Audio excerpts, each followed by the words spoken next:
Hello student, अगर आप भी कक्षा 10वीं में हैं और 2027 बोर्ड एग्जाम में साइंस के अंदर 95 प्लस स्कोर करना चाहते हैं तो आज का यह वीडियो आपके लिए लाइफ चेंजर होने वाला। आज हम विज्ञान का सबसे जरूरी चैप्टर जैव प्रक्रम यानी लाइफ प्रोसेस को एक ही बार में पूरी तरह से खत्म करने वाले। इस चैप्टर के हम आपको बेस्ट नोट्स और डायग्राम्स भी देंगे और साथ में 20 ऐसे मोस्ट इंपॉर्टेंट एमसीक्यू भी देंगे, ठीक है ना, जो कई बार पेपर में पूछे जाते हैं। तो चलिए वीडियो को शुरू करते हैं।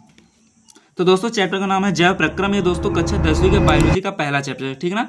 और इसमें पहले हेडिंग रहेगी आपके जैव प्रक्रम। अब जैव प्रक्रम क्या है इसको हम देखते हैं दोस्तों। वे सभी प्रक्रियाएं जो किसी जीव के जीवित रहने के लिए आवश्यक होती हैं उन्हें जैव प्रक्रम कहते हैं। जितनी भी प्रक्रियाएं हो गई मतलब जीवित रहने के लिए आवश्यक होती हैं वे सब क्या कहते हैं जैव प्रक्रम कहलाती है। इसमें मुख्य रूप से जैसे पोषण हो गया, ठीक है ना, और श्वसन हो गया, सांस आह्वान हो गया और उत्सर्जन हो गया, ठीक है ना। ये इतने शामिल हैं। अगर ये कोई भी जीव कर रहा है तो जैव प्रक्रम के अंतर्गत आता है, उसे जैव प्रक्रम ही कहेंगे, ठीक है ना। ये सब क्या कहते हैं जीवित रहने के लिए ये सब आवश्यक होती है, पोषण, श्वसन, वहन और उत्सर्जन, ठीक है ना।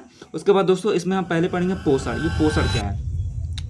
भोजन को प्राप्त करने, ठीक ना, ध्यान सुनिए, भोजन को प्राप्त करने और उसे ऊर्जा व वृद्धि के लिए उपयोग करने की प्रक्रिया को पोषण कहते हैं। मतलब क्या कहते हैं, भोजन पहले प्राप्त करे फिर उससे ऊर्जा व वृद्धि ले, ठीक है ना। भोजन लिया फिर उससे ऊर्जा ले लेगा उसमें से, भोजन से, फिर और उससे वृद्धि कर ले, ठीक है ना। तो ये सब करेगा तो इस प्रक्रिया को ही पोषण कहते हैं। और पोषण दोस्तों आपका दो प्रकार का होता है, एक स्व पोषण, एक पर पोषण, ठीक है ना।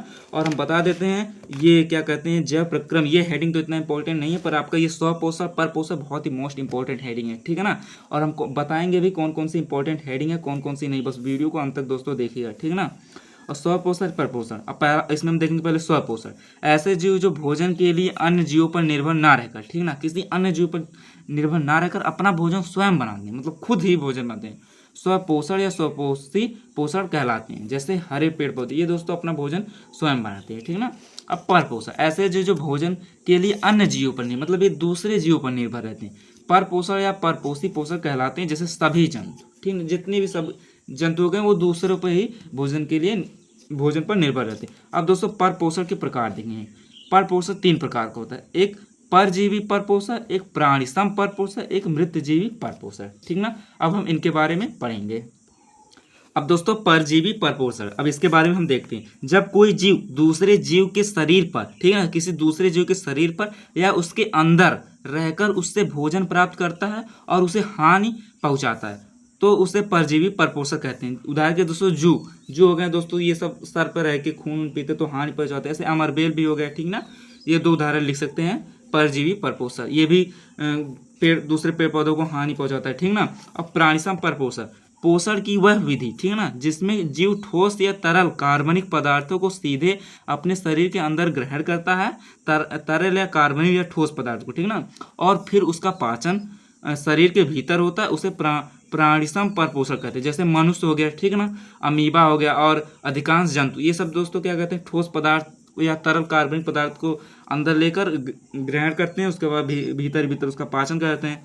तो इसके उदाहरण हो गए, ठीक ना। उसके बाद मृतजीवी पर पोषण, ऐसा पोषण जिसमें जीव अपना भोजन सड़े गले तथा मित्र पदार्थों से प्राप्त करता है, मृतजीवी पर पोषण कहलाता है। मतलब सड़े गए मित्र, मतलब मरे हुए मित्र, मतलब मरे हुए, ठीक ना, से प्राप्त करता है तो उन्हें मृतजीवी पर, जैसे कवक हो गया, मशरूम हो गया और कुछ जीवाणु हो गए, ठीक ना, ये मृतजीवी पर पोषण, ठीक ना। उसके बाद हमारे अगले हेडिंग है दोस्तों रंध्र, ठीक ना। पत्तियों की सतह पर जो सूक्ष्म छिद्र होते हैं उन्हें रंध्र कहते हैं, ठीक है ना। ये इतना ये 1 नंबर में कभी कभार पूछता है तो इसको भी जरूर याद कीजिएगा। रंध्र, पत्तियों की सतह पर जो सूक्ष्म छिद्र होते हैं उन्हीं को रंध्र कहते हैं। रंध्र द्वारा गैसों का आदान प्रदान व वाष्पोत्सर्जन होता है, ठीक है ना। अब दोस्तों आ गया हमारा सबसे मोस्ट इंपॉर्टेंट हेडिंग अमीबा में पोषण, ठीक है। ये दोस्तों कई बार पेपर में पूछा गया है और क्या कहते हैं पूरे 5 नंबर में पूछ लेता है। अगर चित्र के साथ पूछेगा तो पूरे 5 नंबर में, ठीक है। अभी आपको चित्र भी दिखाएंगे। अमीबा एक कोशिकीय जीव है, ठीक है, जिसमें प्राणिसम पर पोषण पाया जाता है। इसमें अमीबा ठोस भोजन को निगलकर उसे पचाता है, ठीक ना। अब अमीबा में पोषण के चरण देखेंगे। अमीबा में पोषण के नियम चरण, पहला अंतःग्रहण, मतलब ग्रहण करेगा, ठीक ना। अमीबा जैसे ही अपने भोजन के संपर्क में आता है वह अपनी कोशिका की सतह से उंगली जैसी संरचना निकालता है जिन्हें कूटपाद कहते हैं, ठीक ना। अभी बताएंगे कूटपाद क्या है। वे कूटपाद भोजन को चारों तरफ से घेर लेते हैं और एक खाद्य रिक्तिका बना लेते हैं, ठीक है ना। दोस्तों खाद्य रितिका हम आपको बताते हैं, ये एक थैली जैसी संरचना होती है जो अमीबा के अंदर भोजन को मतलब घेरती है, ठीक है ना। तो एक खाद्य रितिका उसी को कहते हैं। उसके बाद फिर अगला इसमें फिर पाचन, उसकी बारी आ गई। अब उसने भोजन को ग्रहण कर लिया, पाचन किया। फिर खाद्य रितिका के अंदर क्या कहते हैं, जटिल भोजन को सरल पदार्थों में तोड़ा जाता है। यहाँ कोशिका द्रव से पाचक एंजाइम रितिका से प्रवेश करते हैं, ठीक है ना, और भोजन का रासायनिक पाचन करते हैं, ठीक है ना। उसके बाद अवशोषण, पचे हुए भोजन को अमीबा अपने शरीर में अवशोषित कर लेता है, ठीक है ना। अवशोषण में ये लिख देंगे। फिर स्वांगीकरण करेगा। अवशोषित भोजन का उपयोग अमीबा अपनी ऊर्जा प्राप्त करने, शरीर की मरम्मत करने और बढ़ने के लिए करता है, ठीक है ना। स्वांगीकरण में हो गया। और ये रहा दोस्तों लास्ट, इसमें लिखेंगे बहिक्षेपण करेगा उसका। जब भोजन पूरी तरह से पच जाता है तो जो अपशिष्ट बचता है उसे शरीर से बाहर निकालना जरूरी होता है। अमीबा का कोई निश्चित मलद्वार नहीं होता है, ठीक ना। यह बस अपनी कोशिका झिल्ली को कहीं से भी तोड़कर कचरे को बाहर धकेल देता है। अब दोस्तों ये रहा चित्र, ये रहा अमीबा और इसका यहाँ पे बीच में होता है केंद्र, ठीक है ना। और ये इसने जैसे ही भोजन के कण को देखा, ठीक ना, तो ये अपने ऐसे कूटपात द्वारा, ठीक ना, कूटपात भोजन को पकड़ती है तो ऐसे घेर लेगा इसके अंदर, ठीक ना। उसके बाद अंदर ले लेगा, पहले यहाँ से फिर यहाँ, उसके बाद फिर यहाँ पे क्या कहते हैं, फिर उसके बाद इसको अंदर ले लिया, फिर खाद्यान्नी भोजन का पाचन करेगा, ठीक है ना। तो अब इस यहाँ पे पाचन कर रहा है, फिर यहाँ पे पचे हुए भोजन का अवशोषण कर देगा। ये है दोस्तों आपका काफ़ी मोस्ट इंपॉर्टेंट अमीबा में पोषण पूछता है, ठीक ना। देख लीजिए। उसके बाद दोस्तों हमारी अगली जो मोस्ट इंपॉर्टेंट हेडिंग है वो है मनुष्य में पोषण। ये भी दोस्तों आपका बहुत ही मोस्ट इंपॉर्टेंट हेडिंग है, ठीक ना। मनुष्य में पोषण एक जटिल प्रक्रिया है जिसे पाचन तंत्र द्वारा पूरा किया जाता है। मनुष्य में भी अमीबा की तरह प्राणिसम परपोषण होता है, लेकिन इसके लिए हमारे पास अंगों का एक पूरा समूह होता है। इस प्रक्रिया को हम निम्नलिखित चरणों में समझ सकते हैं, ठीक है ना। तो अब इसके अंतर्गत भी कई चरण आएंगे, पहले अंतर्ग्रह फिर पाचन। पहले अंतर्ग्रह में देखेंगे भोजन को मुंह के माध्यम से अंदर लेना अंतःग्रहण कहलाता है, ठीक है ना। यहाँ दांत भोजन को पीसते हैं और लार मतलब स्लाइवा, लार में मौजूद एमाइलेज एंजाइम कार्बोहाइड्रेट का पाचन शुरू कर देते हैं। जो एमाइलेज एंजाइम होता है वो कार्बोहाइड्रेट का पाचन मतलब भोजन का पाचन करना शुरू कर देगा, ठीक है। उसका पाचन यह सबसे मुख्य चरण होता है जो शरीर के अलग अलग हिस्सों में होता है, ठीक ना। अब इसके अंतर्गत ग्रासनली, ठीक है ना, यहाँ से भोजन क्रमाकुंचन गति मतलब क्रमाकुंचन मतलब ऐसे लहर, ऐसे ऐसे, ठीक ना, ऐसे ऐसे ऐसे हुआ, फिर ऐसे ऐसे कीड़े की तरह से लहर जैसा, ठीक ना, द्वारा पेट तक पहुंचता है, ठीक ना, ग्रासनली द्वारा। फिर अमाशय, यहाँ जठर रस निकलता है जिसे HCl, उसके बाद फिर पेप्सिन और श्लेष्मा होते हैं। HCl भोजन को अम्लीय बनाता है और कीटाणुओं को मारता है, ठीक ना, भोजन के कीटाणुओं को मारता है, ठीक है ना। उसके बाद दोस्तों अब इसके बाद छोटी आंत, यह पाचन का मुख्य केंद्र है। यहाँ यकृत से पित्त रस और अग्न्याशय से अग्न्याशयी रस आकर मिलते हैं, ठीक है ना। छोटी आंत में बात हो रही है, ठीक है ना। उसके बाद मिलते हैं यहाँ वसा, प्रोटीन और कार्बोहाइड्रेट का पूर्ण पाचन होता है, ठीक है ना। उसके बाद अवशोषण, ठीक है ना। अब अवशोषण में पचे हुए भोजन का रक्त में मिलना अवशोषण कहलाता है। यहाँ मुख्य रूप से छोटी आंत में होता है, ठीक है ना, छोटी आंत में होता है, वो भी अवशोषण में चुभी। फिर छोटी आंत की दीवारों पर उंगली जैसी संरचना होती है जिन्हें दीर्घरोम कहते हैं। ये अवशोषण के लिए सतही क्षेत्र बढ़ा देते हैं, ठीक है ना। उसके बाद स्वांगीकरण, अवशोषित भोजन को रक्त, ठीक है ना, अवशोषित भोजन को रक्त शरीर की हर कोशिका तक पहुंचाता है, ठीक है ना। यहाँ इस भोजन का उपयोग ऊर्जा प्राप्त करने, ऊतकों की मरम्मत और वृद्धि के लिए किया जाता है स्वांगीकरण में, ठीक है ना। उसके बाद बहिक्षेपण लास्ट में हो जाएगा। बिना पचा भोजन बड़ी आंत में भेज दिया जाता है। यहाँ अतिरिक्त मतलब बहुत ही अतिरिक्त, ठीक ना, पानी सोख लिया जाता है। अंत में अपशिष्ट पदार्थ गुदा के माध्यम से शरीर से बाहर निकाल दिया जाता है। और ये मनुष्य का पाचन तंत्र देख लीजिए दोस्तों, बहुत ही अच्छे से ये मनुष्य का पाचन तंत्र है। दांत है, ये लार ग्रंथि, ये ग्रासनली, ये अमाशय, अग्न्याशय, बृहदांत और इधर हो गया यकृत, यहाँ पे पित्ताशय, यहाँ पे ग्रैंडी, यहाँ पे क्षुद्रांत, यहाँ पे ये अपेंडिक्स हो गया, ये मलाशय हो गया, ठीक है ना। पूरे अच्छे से चित्र को बनाना पड़ेगा, ठीक है ना। 5 नंबर में दोस्तों ये आता है आपका। उसके बाद दोस्तों हमारा अगली हेडिंग है श्वसन। ये भी दोस्तों आपका इतना इंपॉर्टेंट नहीं है पर ये कभी कभी 3 नंबर में पूछता है, ठीक है ना। इसको भी अच्छे से पढ़ लीजिए, ठीक है ना। श्वसन क्या है? श्वसन एक महत्वपूर्ण जैविक प्रक्रिया है, ठीक ना, जिसके द्वारा जीवित कोशिकाएं भोजन मतलब ग्लूकोज को तोड़कर ऊर्जा एटीपी उत्पन्न करती हैं। इस प्रक्रिया में ऑक्सीजन ग्रहण की जाती है और कार्बन डाइऑक्साइड मतलब CO2 व पानी छोड़े जाते हैं, ठीक है ना, श्वसन के माध्यम। यह शरीर के विकास, रख रखाव और दैनिक कार्यों के लिए ऊर्जा प्रदान करने वाली एक आवश्यक चपा चयापचय प्रक्रिया मतलब शरीर में जो भी बनने और टूटने की क्रिया है उसे ही वो चयापचय प्रक्रिया कहते हैं, ठीक है ना, चयापचय प्रक्रिया है, ठीक ना। से भोजन प्लस ऑक्सीजन, फिर ये हो जाएगा यहाँ पे ऊर्जा ATP plus carbon dioxide plus जल निकलता है, ठीक है ना। उसके बाद आप नोट में भी लिख सकते हैं कि जब हम खाना खाते हैं तो उसका पाचन होकर ग्लूकोज बनता है और श्वसन की मतलब अगर आप नहीं भी लिखेंगे ये तो कोई चल जाएगा, मतलब ये इसमें नहीं है, पर हमने आपको पढ़ाने के लिए अलग से बताया ये क्या है, ठीक ना। इसमें हम बताते हैं कि पहले इसको पढ़िए। जब हम खाना खाते हैं तो इसका पाचन होकर ग्लूकोज बनता है, ठीक है ना, जब खाना खाएंगे। फिर श्वसन की प्रक्रिया के दौरान जब ग्लूकोज टूटता है तो जो ऊर्जा निकलती है उसे ATP के रूप में इकट्ठा किया जाता है। यही है दोस्तों का ATP जो भी हमने ऊपर पढ़ाया है, ठीक ना। उसके बाद अब देखेंगे दोस्तों श्वसन के प्रकार। श्वसन दोस्तों दो प्रकार के होते हैं, एक वायु श्वसन, एक अवायु श्वसन, ठीक ना। अब पहले वायु श्वसन, ऐसा श्वसन जिसमें ग्लूकोज का विखंडन ऑक्सीजन की उपस्थिति में होता है उसे वायु श्वसन कहते हैं। और ऐसा श्वसन और अवायु में ऐसा श्वसन जिसमें ग्लूकोज का विखंडन ऑक्सीजन की अनुपस्थिति में होगा उसे अवायु श्वसन कहेंगे, ठीक ना। अक्सर लोग सांस लेना और श्वसन को एक ही समझते हैं, ठीक ना, ये नोट में हमने करके लिखा है, इसको जान लीजिए। अक्सर लोग सांस लेना और श्वसन को एक ही समझते हैं, लेकिन श्वसन एक रासायनिक प्रक्रिया जो शरीर के अंदर होती है, जबकि सांस लेना केवल गैसों का आदान प्रदान है, ठीक है ना। तो ये जान लीजिए सांस लेना और श्वसन में अंतर, ठीक है ना।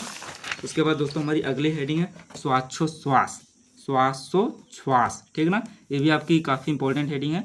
वातावरण की ताज़ी हवा मतलब ऑक्सीजन युक्त जो फेफड़ों के अंदर लेना तथा फेफड़ों की खराब हवा मतलब कार्बन डाइऑक्साइड को बाहर निकालने की प्रक्रिया को श्वासोच्छ्वास कहते हैं। सरल शब्दों में यह शरीर और वातावरण के बीच गैसों का आदान प्रदान है, ठीक है ना। अब श्वासोच्छ्वास और श्वसन में अंतर, ये दोस्तों बहुत ही इंपॉर्टेंट अंतर है, ठीक है ना, इसको पूरे अच्छे से पढ़ लीजिए। इधर श्वासोच्छ्वास और इधर श्वसन, यह कोशिकाओं के बाहर होने वाली प्रक्रिया, कोशिकाओं के अंदर मतलब माइटोकॉन्ड्रिया होने वाली प्रक्रिया है, ठीक ना, कोशिकाओं के अंदर होती है। यह एक भौतिक प्रक्रिया, यह एक जैव रासायनिक प्रक्रिया है। इसमें एंजाइमों की जरूरत नहीं पड़ती, मतलब ये करो एंजाइमों की जरूरत नहीं पड़ती। इसमें इस क्रिया को पूरा करने के लिए एंजाइमों की जरूरत होती है, ठीक ना। इसमें केवल गैसों मतलब O2 और CO2 का आदान प्रदान, इसमें ग्लूकोज का ऑक्सीकरण होता है और जिसमें शरीर को शक्ति मिलती है, ठीक है ना। इसमें ऊर्जा पैदा नहीं होती है, ठीक है ना, और इसमें भारी मात्रा में ऊर्जा ATP के रूप में, ठीक ना, पैदा होती है, ठीक ना। तो ये अंतर इसको अच्छे से पढ़ लीजिए। उसके बाद दोस्तों हमारा अगला हेडिंग है परिवहन या संवहन, ठीक है ना। ये आपका बहुत ही मोस्ट इंपॉर्टेंट हेडिंग है, परिवहन या संवहन। शरीर की प्रत्येक कोशिका तक जरूरी पदार्थों मतलब जैसे ऑक्सीजन पोषक तत्व को पहुँचाने और वहाँ पैदा होने वाले हानिकारक पदार्थों जैसे CO2 और NH3 को बाहर निकालने के लिए शरीर के निश्चित अंगों तक पहुंचाने की क्रिया को परिवहन और संवहन कहते हैं। जैसे शरीर के मतलब कोशिकाओं तक मतलब खाना वाना पहुंचाना, ऑक्सीजन पोषक तत्व और फिर हानिकारक पदार्थों को निकालना जो करेगा, ये सब कार्य वही परिवहन या संवहन कहलाएगा। ये सब मतलब परिवहन और संवहन कहलाता है। परिवहन के लिए मनुष्य के शरीर में रक्त और लस का मुख्य माध्यम है, मतलब ये रक्त और लस का मुख्य माध्यम मनुष्य में करते हैं, ठीक है ना। उसके बाद दोस्तों हमारा अगला हेडिंग है हवन, वाहन, हम हवन कह दिए, वाहन दोस्तों ये भी आपका काफ़ी इंपॉर्टेंट हेडिंग है। शरीर के अंदर पोषक तत्वों और वज्र मतलब खराब पदार्थों को एक स्थान से दूसरे स्थान तक ले जाने की क्रिया को वहन कहते हैं, ठीक ना। उसके बाद दोस्तों पातों में परिवहन वह प्रक्रिया है जिसके द्वारा, और ये पातों में परिवहन आपका इंपॉर्टेंट है, पूछता है पातों में परिवहन क्या है, ठीक ना।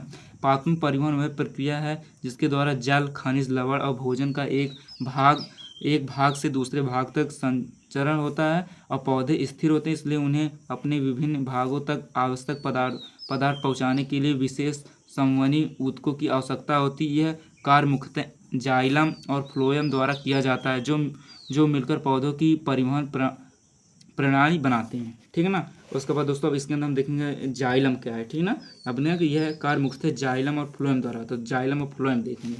और ये जाइलम फ्लोएम भी आपका काफ़ी इंपॉर्टेंट है। जाइलम पौधों में पाए जाने वाला एक अत्यंत महत्वपूर्ण जटिल स्थायी ऊतक है। एक प्रकार ऊतक है जो पौधों में पाया जाता है, जिसे संवहन ऊतक भी कहा जाता है। इसका मुख्य कार्य जड़ों द्वारा, ठीक है, जड़ों द्वारा मिट्टी से अवशोषित जल और उसमें घुले खनिज लवण को, मतलब क्या कहते हैं, जड़ों द्वारा मिट्टी से, ठीक है ना, अवशोषित जल व घुले खनिज लवण को, मतलब जैसे नाइट्रोजन, फास्फोरस आदि को पौधों के ऊपरी हिस्सों जैसे तने, शाखाओं और विशेषकर पत्तियों तक पहुंचाना जाइलम पहुंचाता है या पहुंचाना है, ठीक ना। जाइलम पौधों के भीतर एक निरंतर नलीनुमा तंत्र का निर्माण करता है, जो जड़ केवल पत्तियों की सिराओं तक फैला होता है। यह न केवल हानि पहुंचाने का काम करता है, बल्कि अपनी मजबूत कोशिका भित्ति के कारण पौधों को यांत्रिक शक्ति व सहारा भी प्रदान करता है, जिससे बड़े बड़े पौधे सीधे खड़े रहते हैं, ठीक ना। तो ये सब जाइलम का कार्य है, ठीक है ना। उसके बाद फ्लोएम देखेंगे। फ्लोएम पौधों में पाए जाने वाला एक दूसरा महत्वपूर्ण संवाहक ऊतक है। ये भी संवाहक ऊतक है जो पौधों में पाया जाता है, ठीक है, जिसका मुख्य कार्य पत्तियों में प्रकाश संश्लेषण द्वारा प्रक्रिया द्वारा बने कार्बनिक भोजन, जिससे मुख्यतः जैसे सुक्रोज और शर्करा हो गए, ठीक है ना, ये सब, ठीक है ना, को पौधों के उन हिस्सों तक पहुंचाता है या पहुंचाना है जहां इसकी आवश्यकता होती है या जहां इसे संचित किया जाना होता है। इस प्रक्रिया को स्थानांतरण कहा जाता है। जाइलम के विपरीत फ्लोएम भी एक जीवित ऊतक है, क्योंकि इसके अधिकांश घटक जीवित कोशिकाओं से बने होते हैं। यह पौधों के विकासशील अंगों जैसे जड़ों, फलों, बीजों और नए उगते हुए तनों तक ऊर्जा पहुंचाने का काम करता है, ताकि पौधों की वृद्धि सुचारू रूप से हो सके, ठीक है ना। तो ये फ्लोएम करता है। अब दोस्तों हमारा जाइलम फ्लोएम में अंतर, ये दोस्तों आपका काफ़ी मोस्ट इंपॉर्टेंट हेडिंग है, ठीक है ना। तो इधर आप लिखेंगे जाइलम और इधर लिखेंगे फ्लोएम। यह जड़ों से जल और खनिज लवणों को संवहन पत्तियों तक करता है, ठीक ना। ये मतलब जड़ों से जल और खनिज लवणों को संवहन पत्तियों तक करता है, ये जाइलम। और फ्लोएम यह पत्तियों से बने भोजन, मतलब सुक्रोज को पौधों के सभी भागों तक पहुंचाता है। फिर दूसरे पॉइंट में लिखें, इसमें अधिकांश कोशिकाएं मृत होती हैं, लेकिन इसमें अधिकांश कोशिकाएं जीवित रहती हैं। इसमें परिवहन हमेशा एक दिशीय, मतलब केवल नीचे से ऊपर की ओर होता है।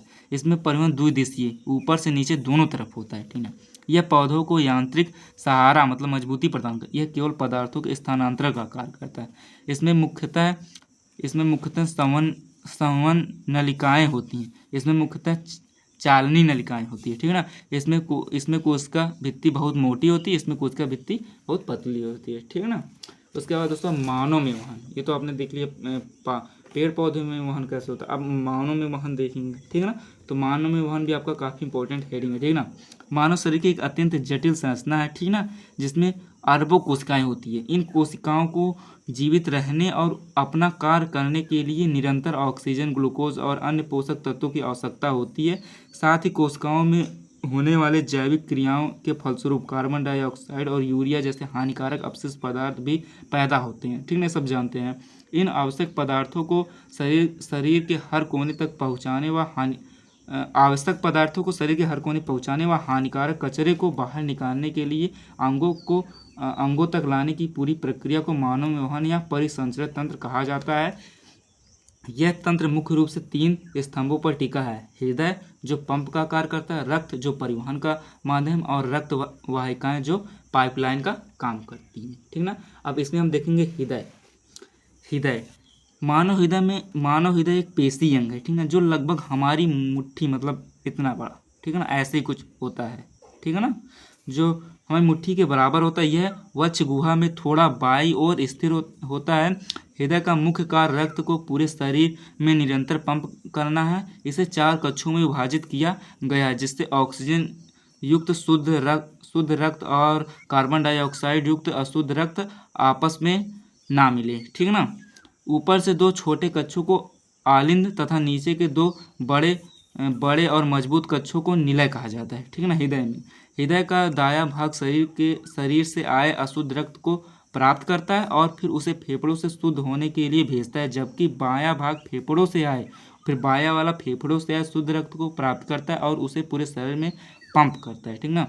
हृदय के बीच में एक मोटी पेशी दीवार होती है, जिसे सेप्टम कहते हैं, जो शुद्ध और अशुद्ध रक्त को आपस में मिलने से रोकती है, ठीक है ना। तो ये हो गया आपके हृदय के बारे में, ठीक है ना। उसके बाद आप देखेंगे रक्त। अब ये रक्त क्या है? रक्त एक तरह का संयोजी ऊतक है जो पूरे शरीर में घूमकर विभिन्न पदार्थों का वहन करता है, ठीक ना। इसमें एक तरल भाग होता है जिसे प्लाज्मा कहते हैं, जिसमें रक्त की कोशिकाएं तैरती रहती हैं। प्लाज्मा भोजन, हार्मोन, कार्बन डाइऑक्साइड और अपशिष्ट पदार्थों का परिवहन करता है, ठीक ना। प्लाज्मा रक्त में उपस्थित लाल रक्त कोशिकाएं मतलब आरबीसी, ठीक ना, आरबीसी हीमोग्लोबिन की सहायता से ऑक्सीजन को फेफड़ों से शरीर के सभी भागों तक पहुंचाती हैं। श्वेत रक्त कणिकाएं मतलब डब्ल्यूबीसी शरीर की रक्षा करती हैं और रोगों से लड़ती हैं, और इसलिए इन्हें शरीर की सुरक्षा करने वाली कोशिकाएं कहा जाता है, ठीक ना। प्लेटलेट्स चोट लगने पर रक्त का थक्का जमाने में मदद करते हैं, जिससे अधिक रक्त बहने से बचाव होता है। इस प्रकार रक्त न केवल पदार्थों का परिवहन करता है बल्कि शरीर की रक्षा और मरम्मत में भी महत्वपूर्ण भूमिका निभाता है, ठीक ना। ये हो गया आपका रक्त के बारे में। उसके बाद अब रक्त वाहिकाएं हमारे शरीर में फैली नलिकाओं का जाल होती हैं जो रक्त को एक स्थान से दूसरे स्थान तक पहुंचाती हैं। ये 3 प्रकार की होती हैं: धमनियाँ, अब केशिकाएं, ठीक है, और फिर सिराएं। धमनियाँ हृदय से रक्त को, अब इसके बाद धमनियाँ, केशिकाएं और सिराएं, इनके तीनों बारे में देखेंगे, ठीक ना। पहले होगी धमनियाँ हृदय से रक्त को शरीर के विभिन्न भागों तक ले जाती हैं। इसमें रक्त दबाव अधिक होता है, इसलिए इनकी दीवारें मोटी और लचीली होती हैं। आमतौर पर ये ऑक्सीजन युक्त शुद्ध रक्त ले जाती हैं। और फिर उसके बाद क्या कहते हैं, जब धमनियाँ अंगों तक पहुँचती हैं तब वे पतली नलिकाओं में विभाजित होती है, जिन्हें केशिकाएं, अब यहाँ से दोस्तों को केशिकाएं हो गया, ठीक है ना। यहाँ से केशिकाएं कहते हैं, यहाँ से केशिकाएं हैं, ठीक है ना। यहीं पर रक्त और कोशिकाओं के बीच ऑक्सीजन, पोषक तत्वों और अपशिष्ट पदार्थों का आदान प्रदान होता है। इसके बाद केशिकाएं मिलकर सिराएं बनाती हैं, ठीक है ना। अब यहाँ से आपका क्या कहते हैं, सिराएं हो गया शुरू, ठीक है ना। सिराएं बनाती हैं। सिराएं शरीर के विभिन्न भागों से रक्त को वापस हृदय तक लाती हैं। इनकी दीवारें पतली होती है और इनमें वाल्व होते हैं जो रक्त को उल्टी दिशा में बहने से रोकते हैं। इस प्रकार ये तीनों मिलकर शरीर के रक्त का निरंतर प्रवाह बनाए रखते हैं, ठीक ना। ये हो गया आपके पूरे बारे में, मतलब क्या कहते हैं, ये मानव में वाहन, ठीक है ना। ये पूरे यहाँ से लेके मानव वाहन में यहाँ तक का पूरा ये मानव में वाहन, समझ लीजिए इतनी बड़ी हेडिंग है। उसके बाद देखेंगे उत्सर्जन, ठीक ना, मतलब मानव में वाहन हो गया। उसके बाद अब उत्सर्जन उसी के अंतर्गत ये भी आएगा, समझ लीजिए। उत्सर्जन में देखेंगे दोस्तों, जीवों के शरीर में हर समय कई रासायनिक क्रियाएं चलती रहती। इन क्रियाओं के परिणामस्वरूप कुछ ऐसे पदार्थों का निर्माण होता है जो शरीर के लिए ना तो उपयोगी होती और ना ही सुरक्षित, ठीक ना। इन हानिकारक और विषैले अपशिष्ट पदार्थों को शरीर से बाहर निकालने की जैविक प्रक्रिया को ही उत्सर्जन कहा जाता है, ठीक ना। यह प्रक्रिया शरीर के आंतरिक वातावरण को संतुलित बनाए रखने के लिए अत्यंत आवश्यक है, ठीक ना। उसके बाद मानव में उत्सर्जन देखेंगे, ठीक ना। अब ये जैसे ये था उत्सर्जन, ये मानव में उत्सर्जन नहीं था, ये सभी जीव जंतु की बात है उत्सर्जन होता क्या है, ठीक ना। अब हम देखेंगे मानव में उत्सर्जन। मानव शरीर एक जटिल मशीन की तरह है जिसे ऊर्जा के लिए उत्पादन के दौरान कई व्यर्थ पदार्थ बनते हैं, ठीक ना। इन पदार्थों को शरीर से बाहर निकालना अत्यंत आवश्यक है। मानव में वृक्क, मल, मूत्रवाहिनी, मूत्राशय, मूत्रमार्ग आदि अंग उत्सर्जित पदार्थों को शरीर से बाहर निकालते हैं, ठीक है ना। ये सब जितने वृक्क, मल, मूत्रवाहिनी, मूत्राशय, मूत्रमार्ग, ये सब हो गए, ठीक है ना। यही सब जो है पदार्थों को शरीर से बाहर निकालते हैं। अब पहले हम देखेंगे वृक्क, ठीक है ना। ये हो गया वृक्क। मानव शरीर में एक जोड़ी वृक्क पाए जाते हैं जो पेट के पिछले हिस्सों में रीढ़ की हड्डी के दोनों ओर स्थित होते हैं, ठीक है ना। इनका आकार सेम के बीज जैसा होता है। एक वयस्क मनुष्य में प्रत्येक वृक्क की लंबाई लगभग 10 से 12 सेंटीमीटर, चौड़ाई 5 से 7 और वजन 120 से 170 ग्राम होता है।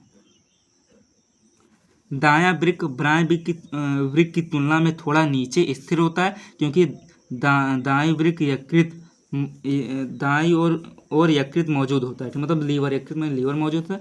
वृक्क खून का शुद्धिकरण, अपशिष्ट पदार्थों को निकालना और शरीर में पानी का संतुलन करता है।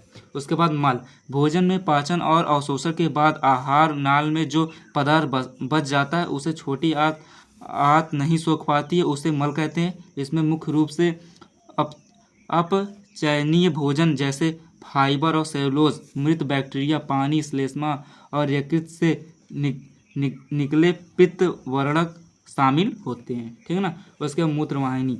मानव शरीर में 2 मूत्रवाहिनी होती हैं। प्रत्येक वृक्क के मध्य में एक नली निकलती है। यह लगभग क्या कहते हैं 25 से 30 सेंटीमीटर लंबी और 3 मिलीमीटर व्यास वाली एक पेशीय नली होती है। यह पेट के पिछले हिस्से से होती हुई नीचे की ओर जाती है और मूत्राशय के पिछले हिस्से में जाकर खुलती है। ठीक है ना। ये नलिकाएं सीधे नीचे नहीं गिरती बल्कि इसमें एक विशेष प्रकार की लहरदार गति होती है जिसे क्रमाकुंचन कहते हैं। ठीक है ना।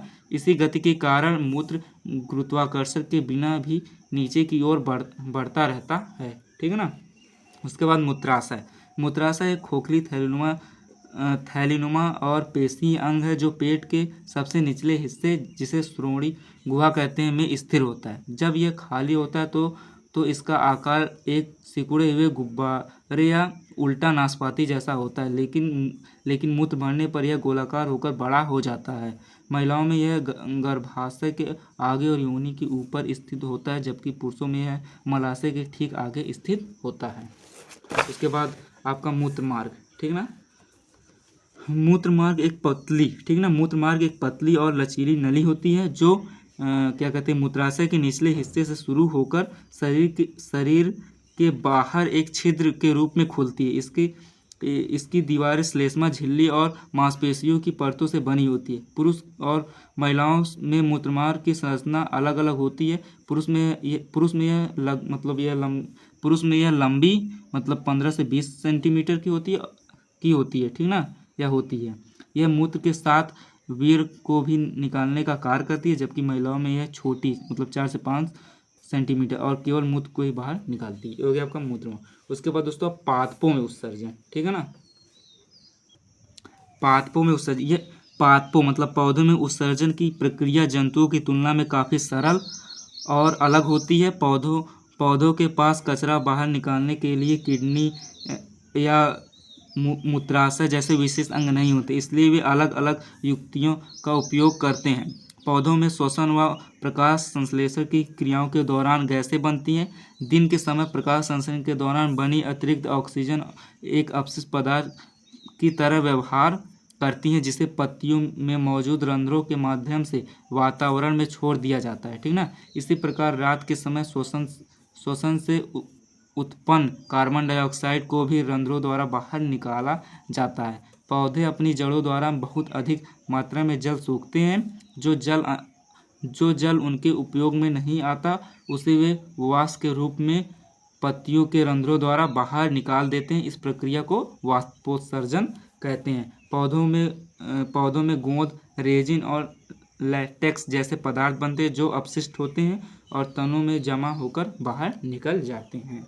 तो दोस्तों आपका ये चैप्टर यहीं पे समाप्त होता है। अब दोस्तों हम आपको कुछ ऐसे इंपॉर्टेंट MCQ देंगे जो पेपर में हर साल पूछे जाते हैं। ठीक है ना। तो हमारा पहला MCQ ये है। और हाँ दोस्तों, अगर आपको ये वीडियो अच्छा लग रहा है तो लाइक कर दीजिए, चैनल पर नए तो चैनल को सब्सक्राइब कीजिए। और दोस्तों हमें इंस्टा पे भी जरूर फॉलो कीजिए, क्योंकि वहाँ पर MCQ से रिलेटेड वीडियो अपलोड करते हैं। नोट्स वोट्स आता है तो वहीं पर सबसे पहले बताते हैं।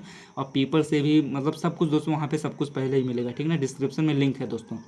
दूध से दही बनने में निम्नलिखित में से कौन सी अभिक्रिया होती है? तो किण्वन होती है। ठीक है ना। छोटी आंत में पूर्ण, आप चारों हेडिंग को पढ़ लीजिए। ठीक ना। छोटी आंत में पूर्ण रूप से पचा हुआ भोजन क्या कहलाता है? चाइल कहलाता है। ठीक ना। दंत प्लाक कैसे बनता है? मुंह के खाद्य कणों एवं जीवाणुओं से। ठीक ना।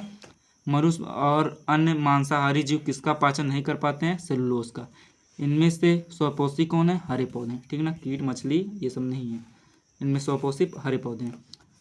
पौधे प्रकाश संश्लेषण द्वारा क्या बनाते हैं? कार्बोहाइड्रेट। ठीक है ना। हरे पौधों में रक्षित आंतरिक ऊर्जा किस रूप में होती है? मंड में। प्रकाश संश्लेषण में प्रकाश ऊर्जा रूपांतरित होती है रासायनिक ऊर्जा में। अमाशय के जठर रस में पाए जाते हैं इनमें से सभी। ठीक है ना। फिर 10वां भोजन में हानिकारक बैक्टीरिया को नष्ट करते हैं हाइड्रोक्लोरिक अम्ल। प्रोटीन का पाचन शुरू होता है अमाशय। फिर अमाशय में अग्रभाग को क्या कहते हैं? कार्डियक। मुख गुहा का पिछला भाग क्या कहलाता है? मतलब कहलाता है ग्रसनी जैव प्रक्रम के अंतर्गत आता है। इनमें से सभी मतलब पोषण, श्वसन, उत्सर्जन, ठीक है ना। उसके पित्त पित्त किस भोज्य पदार्थ का विखंडन करता है? वसा का, ठीक है ना। तो आपका ये हम हो गए पूरे क्या कहते हैं 15। उसके बाद क्लोरोफिल वर्णक का रंग होता है हरा, ठीक है ना। दांत का कठोरतम भाग है इनामेल। निम्न में से किस प्रकाश किरण मतलब प्रकाश संश्लेषण के लिए सबसे ज़्यादा प्रभावी है? लाल। रंध्र मुख्यतः पाए जाते हैं पत्तियों पर, और भोजन का पाचन किस प्रकार की अपक्रिया है? अपचयन, ठीक है ना। तो ये हो गए आपके 20 MCQ जो बहुत ही महत्वपूर्ण है, इनको जरूर कीजिएगा। और वीडियो अच्छा लगा तो लाइक करिए, चैनल पर नए तो चैनल को सब्सक्राइब करिए। जय।